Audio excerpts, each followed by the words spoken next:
You ask Tiger to solve. This deals with linear equations with one unknown.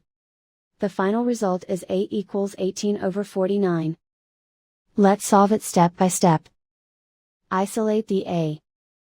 Multiply both sides by inverse fraction 12/7.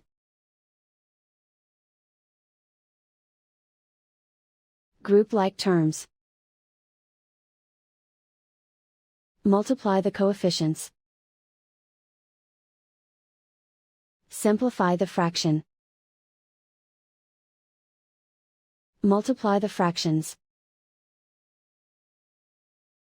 Simplify the arithmetic.